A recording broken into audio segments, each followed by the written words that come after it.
The Denver Gazette is counting down the top 10 sports stories of 2023. I'm your host, Chris Schmaedeke, and today we are at number 5, which is not a super positive one, as we're going to talk about the Colorado Rockies' worst season in franchise history with reporter Luke Zahlmann, who, Luke, this was your first year on the beat, and boy, you got a tough one. I got probably arguably the worst second half in franchise history. So, but the lucky thing is it can only go up from here is kind of my mindset for it. So if it gets worse though, then we might be in trouble. Yeah. So at the end, we're going to talk about how this may turn into a positive, but let's just talk about the season as a whole. Like I said, the Rockies have their worst season in franchise history. They go 59 and 103. First time the franchise has lost 100 games. They lost to the Dodgers on September 26th, which seemed fitting to lose to the Dodgers for their 100th loss. So, Luke, you told me off air that you've got plenty of numbers. So let's hear some numbers from this season.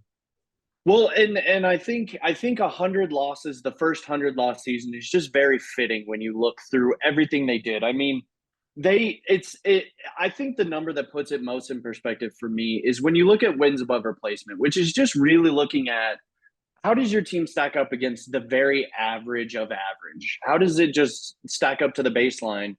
And they were dead last with point 0.6 wins above replacement as an entire team. And to put that in perspective, the White Sox were second to last and had 3.3. So they had are 5 to 6 times as many wins above replacement. And I don't know that anyone looked at the White Sox last year as an example of anything going in the right direction. And yet the Rockies were 5 times as bad if you go by wins above replacement. So that's really bad. I mean, when you just consider that accounts for defense, that accounts for offense, that accounts for basically everything someone can contribute to a team.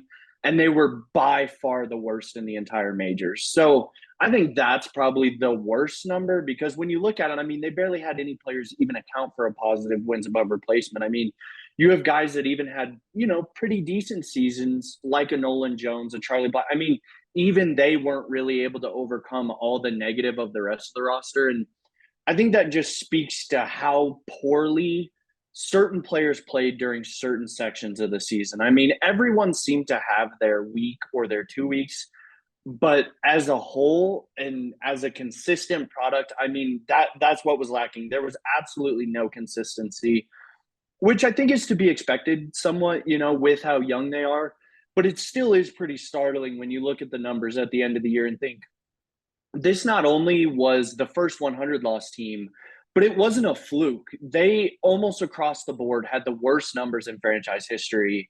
I mean, they were putting up almost pre-humidor ERAs as a staff. Like it was about as bad as you can imagine. And yet I don't know. I feel a little more positive than that would seem. But yeah, I mean, that number to me really illustrates how bad it truly was. And they got hit with injuries on that pitching staff this year. They lost Herman Mhm. Marquez. They lost Sensatella. Like, there were guys in and out of that rotation nonstop, and I'm sure that had something to do with their ERA this year. Well, yeah, and if you look at it, by the end of the year, they were basically just, hey, Kyle Freeland made a start, got hurt, done for the year. Austin Gomber made a start, back injury, out for the year. I mean, basically by the end of the year, they were just stockpiling injuries in the last week, and you could say some of that was probably because, hey, let's not push it. You weren't going to make another start anyway, so there's no real reason for you to be on the active roster. But it still was pretty alarming that when you got to the end of the year, I mean, they basically had no one from the opening day rotation.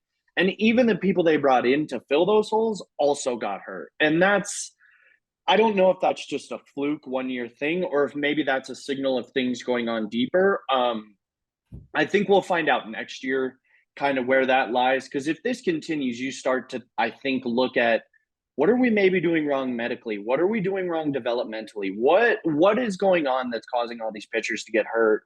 Because if you do it year after year after year, I think it starts to become really concerning. So not too bad of injuries. I mean, Herman Marquez and Senzatella, Bud Black seemed to indicate at winter meetings that they might come back for the second half. To me, Senzatella seems a little less likely for that, considering he got his surgery later. But neither is going to pitch even remotely close to 100% next year. So it's Kyle Freeland and Austin Gomber going to be relied upon heavily. And when that happened this year, I think you kind of saw how their bodies broke down from just being relied upon that much for that many hard innings. These aren't innings where they're going 1, 2, 3 on 7 pitches. Those rarely happen. So you could see how it built up, and with the bullpen too, you saw that. Let's talk about Bud Black just a little bit, because we all remember when he came on, they made the playoffs in his first 2 seasons. There was a lot of optimism about the Rockies, that they were a team here to stay. Well, that has just not been the case. He has stuck around. He probably, like we talked about on our daily podcast stuff, he has a job until he doesn't want it. Is Bud Black content, I guess, is the way I'm going to ask. Yeah, it's so weird because it seemed like his positivity went up a little bit as the year went on, Yeah. which is abnormal for him only in that he's a guy that loves veterans. He loves veteran pitchers. He loves veteran bats. He loves what that experience can give to guys and what type of added lessons, say, a Mike Moustakas can bring to a lineup versus an Ellery Montero. I mean, just very different landscapes of their careers. I mean, they're on very different levels. So his positivity going up was actually kind of surprising as they got rid of veterans. But I think what he started to see is you started to see the ingredients for maybe something building. You saw Tovar putting together good stretches. You saw Nolan Jones really conducting himself like a possible rookie of the year, if Corbin Carroll didn't exist. I mean, when you have a season like that, it just doesn't matter what anyone else does. But you really saw these things coming together. And so there was some positivity from him. But you just have to think from the outside, that has to get frustrating at a certain point because the 2 years they gave him adequate ingredients, right? If you look at him like a chef, the 2 years they gave him adequate ingredients, whether it be team leadership, a pitching staff, good veterans, he took them to the playoffs twice. And then when they got rid of those ingredients, he hasn't been able to cook anything well since. And I don't know if that's an indication of his ability to coach lesser talented teams. I don't know if it's an indication of it's just impossible no matter who's managing the team. But just in the way the team is operated, it seems like they think it's the latter. They think we haven't given him enough. And so how are we going to fire him for someone who we're going to bring in? They're not going to be able to do it with no talent either. No manager can win without talent. So I think it is one of those, really, debatable type things of, is it a Bud Black problem or is it a roster problem? And I'm just always probably going to believe until they can build a good roster that it's a roster problem. But, if people made arguments about Bud Black's teams getting worse year by year, I mean, it's hard to argue. It's hard to argue that they've gotten better. I mean, you really haven't seen them get better in any one facet of the game. So I think a lot of it is talent, but I understand the arguments of, hey, shouldn't a team be getting better at some point? I mean, why is this hill going straight down and there's maybe not an up, in the near future? I can see both sides of it.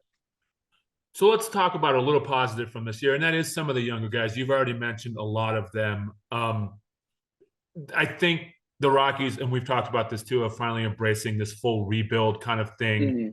The young guys played a lot down the stretch. I do want to ask you real quick, their strikeouts were terrible this year. Yep, it was the worst in franchise history. So it was way up there, and their batting average and on base percentage were also the worst in team history. So it was as bad as it could get offensively. And there were stretches. I mean, I don't even know what to compare it to. I mean, they were having games where they were striking out 16, 17 times. That no major league team should be doing that. And that's something that happens with young players, as we've talked about. Mm-hmm. So, the future may look a little better coming, you think?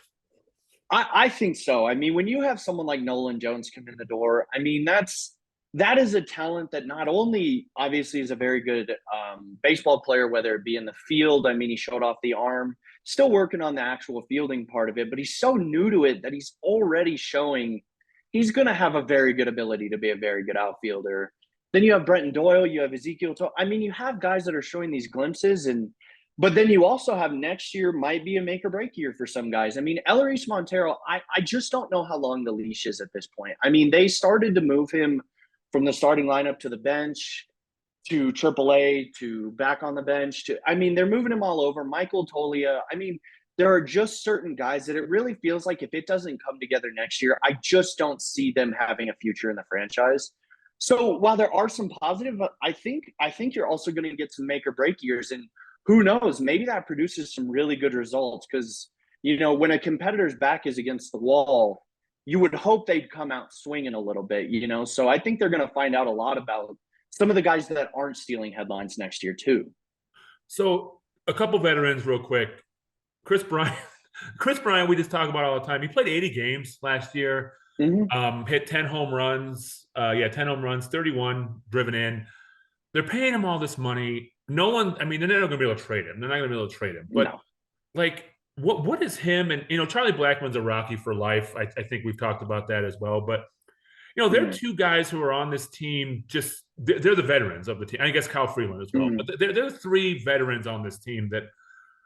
Are they going to get antsy going through this rebuild? I don't think Blackmon will because he's kind of wants to be here. But, they get a little antsy and say, hey, what are we doing here?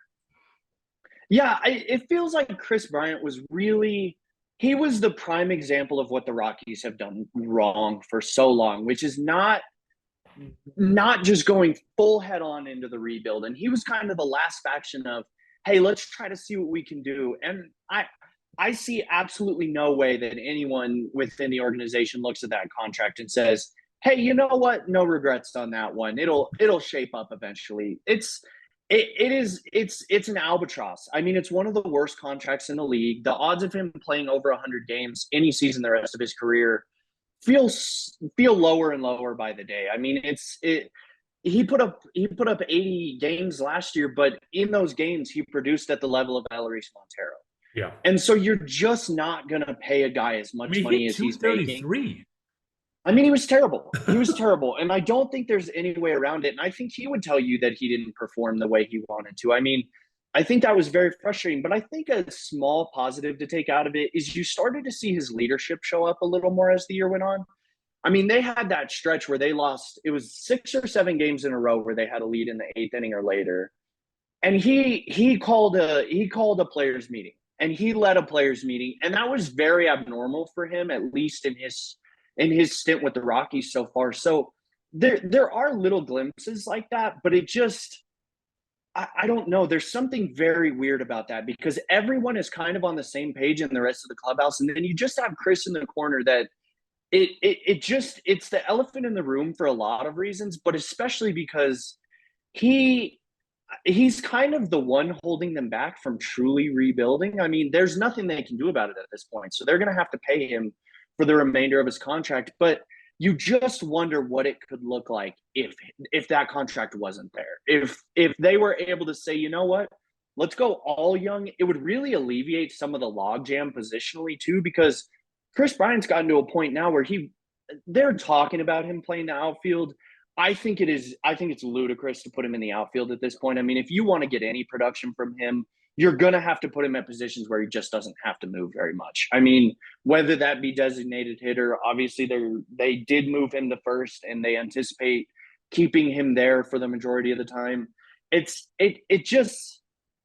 For lack of better, it just sucks. It sucks. I mean, there's nothing about that contract that is positive right now. And so like I said, I think it's still a moniker of really the previous generations. And there is a direction right now, but his contract is the one thing sitting there that you're like, this thing is not like the others. So my last thing for you, and it's kind of 2 parts. First of all, who is the face of the Rockies going forward? And secondly, where do they kind of stand in the landscape of Colorado sports right now? Well, they're at the bottom. I mean, I don't think that's very arguable. I mean, I think they're at the bottom past professional organizations. I mean, I think CU is higher than them in the hierarchy. I think both CU and CSU's basketball teams are above them in the state of Colorado. Mines football is above. I mean, there's a lot of things in this state that I think people would actively seek out before they would seek out any Rockies excitement. Because it's just not there. They're still going to show up. The ballpark is still the best bar in Lodo. I mean, they're still going to show up. But I did notice a lot this year, and it's just from me on the outside looking in, and then obviously being within it for half season. it seems like people are starting to get tired of it. They're starting to reach a point where it's like we just can't support this anymore. I mean, Patrick Saunders of the Denver Post did a story at the end of the year where he just kind of talked to fans and said, season ticket holders, how do you feel? How do you feel as people who saw a lot of games? And a lot of them said, hey, we're just not going anymore. It's just not worth the time. I mean, it's not even a financial thing at this point. They're saying it's just not worth sitting in that ballpark for 3.5 hours to watch this anymore. And I think that is a breaking point because people can hate a team, they can love a team, but once they become indifferent, that's the absolute worst thing you can have as a franchise is indifference. Because once people just don't care anymore, then you've lost all interest. Even negative interest is still interest. It's Yeah. indifference is a cancer to any sports organization. So they're at the bottom right now, and I think the face of it is Kyle Freeland. I mean, whether it be because he's a Denver kid, whether it be because he's been through all of these different iterations of the team and still, really kept his head high. I mean, last year was really impressive. The way he battled through, I mean, a dislocation in that San Francisco game. He battled through other injuries. He battled through inefficiency. I mean, he just battled through everything. And I would think he's a great face of the franchise. But at the same time, if he is so far and away your best player, I do think you need to be a little concerned because that just means you don't have a lot of talent. I mean, Kyle Freeland's a great pitcher, but he can't carry a team by himself. No. No, we watched his great years early on there and with Bud Black when, I think he finished Mm-hmm. third in the Cy Young in that one year Yeah. and pitched Mm-hmm. a wild card game and was outstanding. Like for the future, is it Tovar? Is it Nolan Jones? Who is it? It's going to be interesting because when you talk about that, I think Tovar I mean, it's just like the Yankees with Jeter. I mean, when you have a shortstop that has that type of mentality, is out there every day, I mean, that is such a hard position.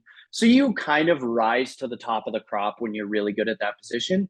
But there's also a language barrier. There's also a cultural barrier that I think Nolan Jones can get over. But the Rockies' next wave contains a lot of Latin American players, which is going to be awesome from a skill standpoint and talent standpoint.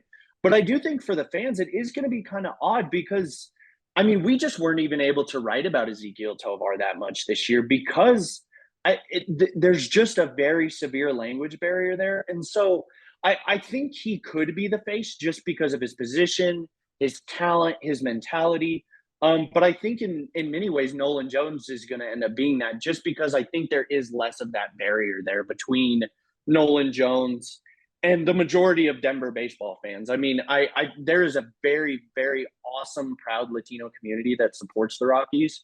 But I think it will end up being Nolan Jones because of that. I just think he's a little more accessible and a lot more people are going to get to know a lot more about him. And I think that's gonna really play well for him. You and I have talked about through the season about finally embracing the rebuild, and I think we both agree that it's a good idea. So I hope that that's the path they continue on. And I grew up playing baseball. I'm not into baseball like I used to because they're so hard to watch, and it's kind of Mm-hmm. sad.